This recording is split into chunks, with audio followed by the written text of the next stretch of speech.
جنگ یمامہ بڑی سخت جنگ ہوئی، 30,000 کا لشکر تھا مسیلمہ کذاب کے ساتھ، اس سے بھی زیادہ کی روایات ہیں، اور حضرات صحابہ کرام کے پہلے 27 غزوات ہوئے ہیں، 84 سریے ہوئے ہیں، 27 غزوات جس میں آقا علیہ السلام بنفس نفیس خود تشریف لے گئے، اور 84 سریے جنگیں جو ہوئیں اس میں صحابہ کے شہداء کی تعداد 259 ہے، صرف 259، بس اتنے صحابہ شہید ہوئے۔ لیکن ختم نبوت کے عقیدے پر یہ جو جہاد ہوا، اس میں 1200 صحابہ اور تابعین شہید ہو گئے، جس میں بدری صحابہ بھی تھے، بدری صحابہ بھی تھے، اور 30,000 کا لشکر جہنم واصل ہوا مسیلمہ کذاب کا، اور مسیلمہ کذاب خود بھی واشی بن حرب کے ہاتھوں وہ جہنم واصل ہو گیا، اور اس 30,000 وہ سارے مارے گئے، اور صحابہ کرام میں 1200 صحابہ تابعین شہید ہوئے، ان میں 700 حفاظ صحابہ تھے۔ تو ختم نبوت کے مسئلے پر یہ ایسا عظیم جہاد ہوا، قیامت تک کے لیے اس عقیدے پر قربانی اللہ تعالیٰ نے طے کی کہ جب بھی ختم نبوت پر کوئی آنچ آنے لگے تو اپنا سب کچھ قربان کر کے اس عقیدے کی حفاظت کرنا، کہ عقیدہ ختم نبوت دین کی بنیاد ہے، امت مسلمہ پر اس عقیدے کا تحفظ فرض عین ہے۔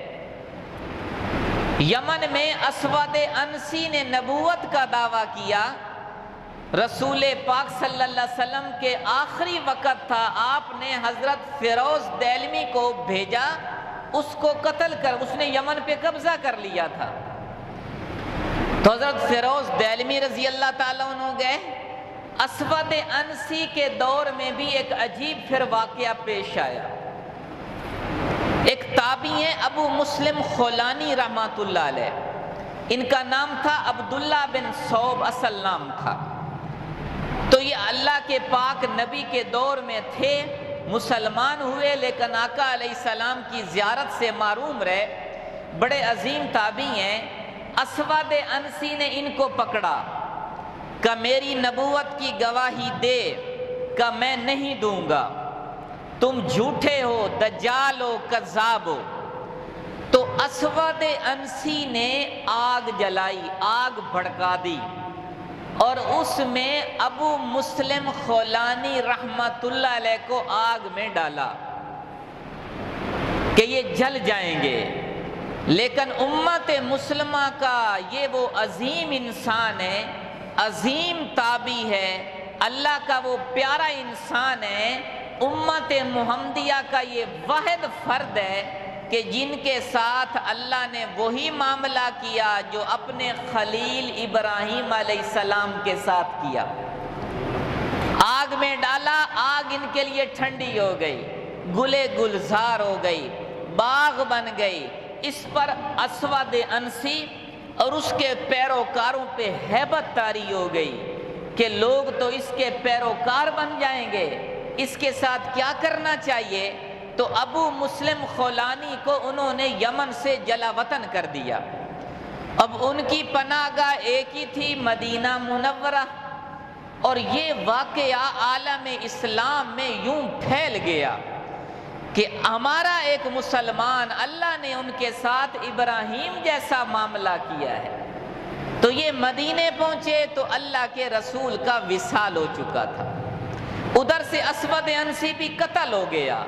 جبرائیل علیہ السلام کے ذریعے سے اللہ نے اپنے پاک نبی کو خبر سنائی، آخری وقت تھا آپ کا، صحابہ بیٹھے تھے، آپ نے فرمایا فازا فیروز، فیروز کامیاب ہو گیا، مدعی نبوت کو قتل کر دیا۔